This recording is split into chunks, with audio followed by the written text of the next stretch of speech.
Cette cassette concerne l'entretien d'une piscine à usage familial d'au moins 3,50 m de diamètre munie d'un système de filtration. Certains produits utilisés pour l'entretien peuvent être dangereux pour l'organisme. Il est indispensable de suivre scrupuleusement les indications de leur étiquetage.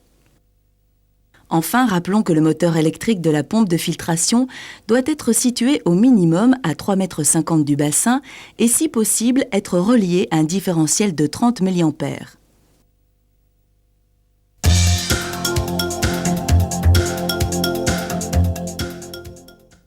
Une piscine se différencie d'une mare par le fait que son eau est maintenue dans un équilibre artificiel par un système de filtration et des produits de traitement. Le bon résultat est obtenu par l'équilibre parfait entre la filtration et l'action des produits de traitement. Voici le schéma de fonctionnement d'une piscine familiale. Une pompe aspire l'eau par la bonde de fond et l'écumeur de surface, plus souvent appelé skimmer. L'eau traverse ensuite un filtre avant d'être réintroduite dans le bassin par une ou plusieurs buses de refoulement. Par l'action d'une vanne, l'eau aspirée peut être rejetée à l'extérieur du système vers l'égout ou à l'air libre. Le système est souvent complété par une prise balai qui aboutit elle aussi au filtre.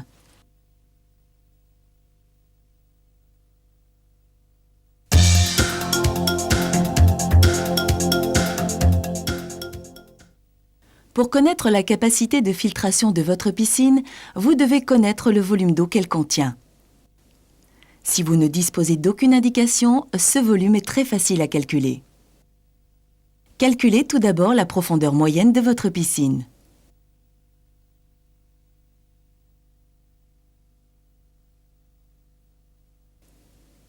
Appliquez ensuite la formule classique.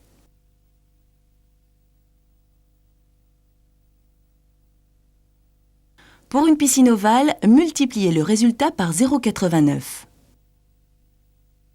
Pour une piscine ronde, par 0,78. Pour une piscine de forme libre, par 0,85. À l'aide de ce chiffre et de celui du débit affiché sur votre pompe, vérifiez que votre système est capable de faire passer à travers le filtre un volume d'eau équivalent à la totalité de celui de votre piscine en moins de 6 heures.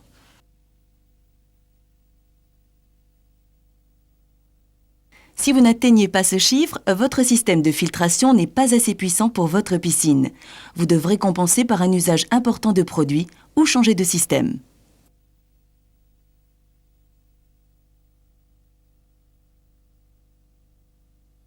Attention, le temps de filtration nécessaire à épurer correctement l'eau de votre piscine n'est pas égal au temps que nous venons de définir. En effet, il ne faut pas oublier que l'eau filtrée se mélange à nouveau avec l'eau souillée du bassin. Le nombre d'heures de filtrage nécessaire par jour est égal au chiffre de la température de l'eau divisé par 2. Ainsi, une eau à 22 degrés devra-t-elle être filtrée pendant 11 heures. Une eau à 26 degrés pendant 13 heures et ainsi de suite.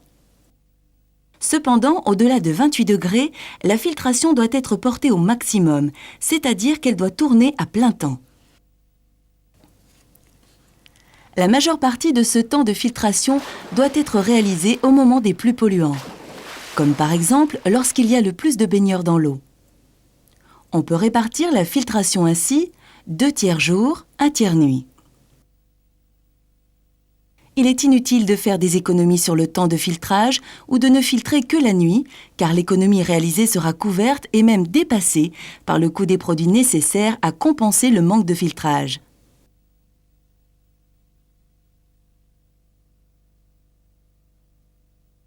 La grande majorité des filtres utilisés pour les piscines familiales sont des filtres à sable. Les filtres à sable sont munis d'un manomètre indiquant la pression d'eau à l'intérieur du filtre. Lorsque la pression augmente en cours de filtration, le filtre a besoin d'être nettoyé. Attention, une eau chlorée a des effets néfastes sur l'environnement. Elle doit être envoyée à l'égout. Pour être efficace, un lavage de filtre doit durer au moins 3 minutes. Si votre pompe comporte un panier filtre, videz-le au moins à chaque lavage du filtre à sable. Certains fabricants proposent des additifs, des flocculants, qui augmentent l'efficacité du sable. Ils doivent être réintroduits dans le panier du skimmer après chaque lavage de filtre. Enfin, une fois par an, votre filtre doit être totalement nettoyé. Ce nettoyage annuel est le seul moyen de protéger votre filtre contre un nid d'algues, contre son entartrage ou contre la création d'un trou de passage direct de l'eau à travers le sable.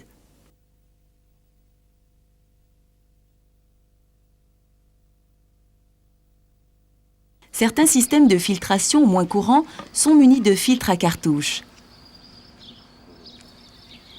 Chaque cartouche dure environ une saison. Attention, il est indispensable d'utiliser des produits anti-algues spéciaux avec un filtre à cartouche, car les produits classiques bouchent les cartouches.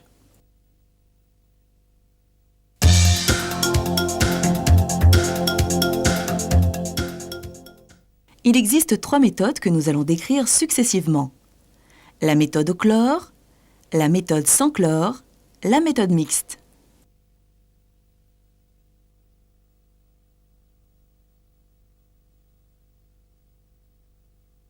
La première opération que vous devez effectuer est l'équilibrage du pH de votre eau, c'est-à-dire son degré d'alcalinité ou d'acidité. Utilisez une trousse de contrôle de pH ou un pH-mètre électronique.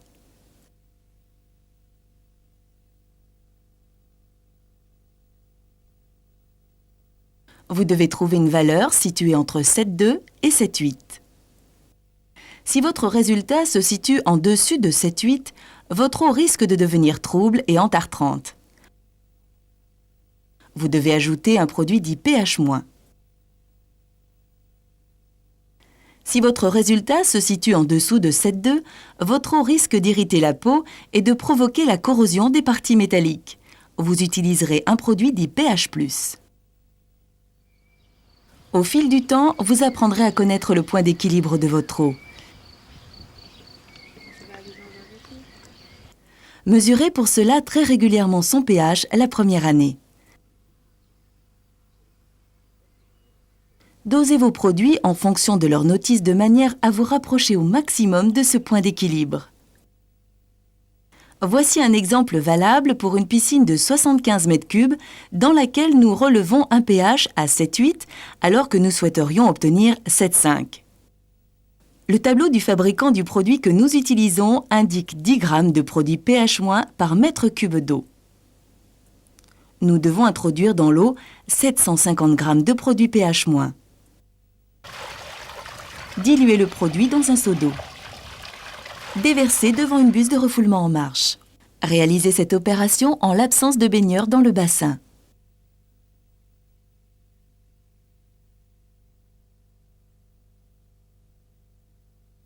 Utilisez une trousse d'analyse de chlore.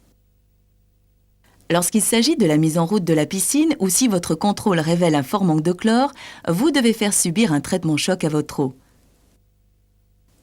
Suivez les indications portées sur le chlore pour réaliser le traitement choc. Mettez ensuite un galet de chlore par tranche de 30 m3 d'eau dans le skimmer.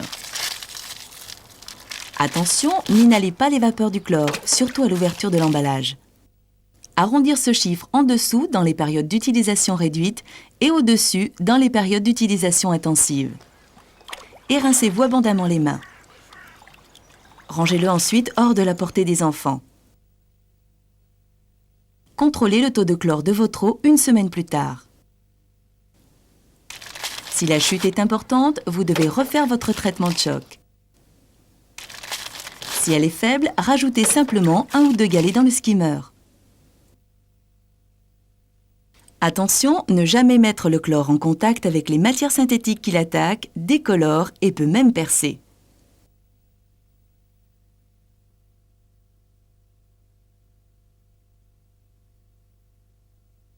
Vous devez maintenant apporter à votre eau un traitement anti-algues préventif.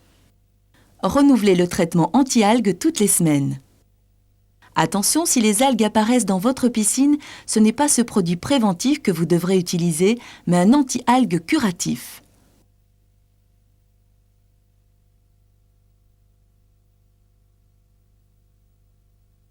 Il s'agit de 2 produits complémentaires, une biguanide et un peroxyde d'hydrogène. Vérifiez le pH et rééquilibrez-le si nécessaire. Utilisez ensuite la trousse ou les languettes d'analyse particulières à ce traitement. Cette trousse indique le taux de biguanide à mettre dans votre eau. Vous connaissez du même coup le taux de peroxyde puisqu'il est du double. Versez tout d'abord le peroxyde et laissez-le agir jusqu'au lendemain. Versez alors la biguanide qui n'aura plus qu'à terminer le travail effectué par le peroxyde. Recommencez l'analyse environ 3 semaines plus tard ou plus fréquemment si l'utilisation est intensive. Renouvelez le traitement suivant les résultats de votre analyse. Cette méthode de traitement de l'eau présente l'important avantage de désinfecter aussi l'eau stagnante aux abords de la piscine car l'action des produits n'est pas interrompue par les ultraviolets comme celle du chlore. Enfin, cette méthode de traitement rend inutiles les traitements anti-algues préventifs. Attention, les produits nécessaires à cette méthode de traitement sont incompatibles avec le chlore. Si vous souhaitez passer de la méthode au chlore à celle-ci, vous devrez utiliser un produit neutralisant.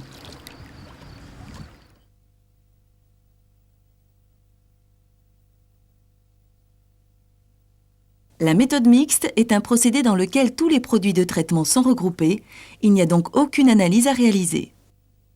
Introduisez une dose de produit toutes les semaines, au début du week-end de préférence. Ce produit stabilise le pH que vous n'aurez pratiquement plus à corriger.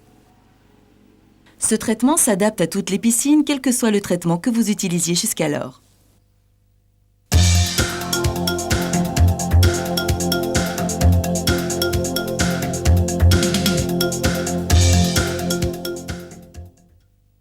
Un mauvais traitement ou un oubli peuvent rapidement conduire l'eau d'une piscine à virer au vert. Pour rattraper une piscine traitée par la méthode au chlore ou par la méthode mixte, filtrez à fond après lavage du filtre, effectuez un double traitement de choc au chlore, puis versez dans l'eau 4 bidons de peroxyde d'hydrogène pour 100 m3 d'eau.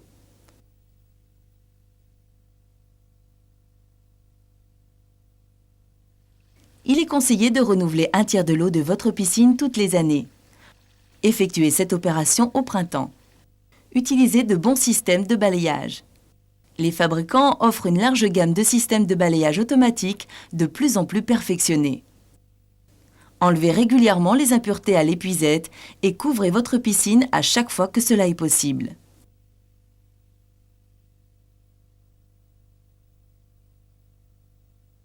Lavez le filtre. Versez le produit d'hivernage correspondant à la méthode d'entretien que vous utilisez.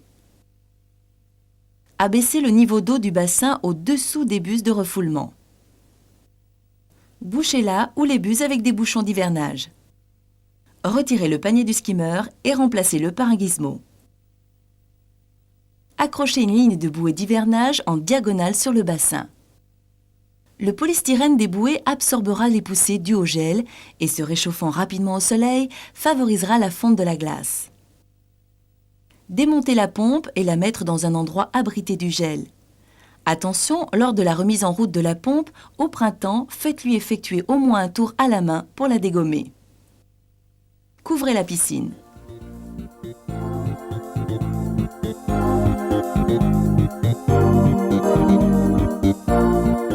Vous pourrez désormais profiter pleinement et pour longtemps d'une eau claire, transparente et bleue.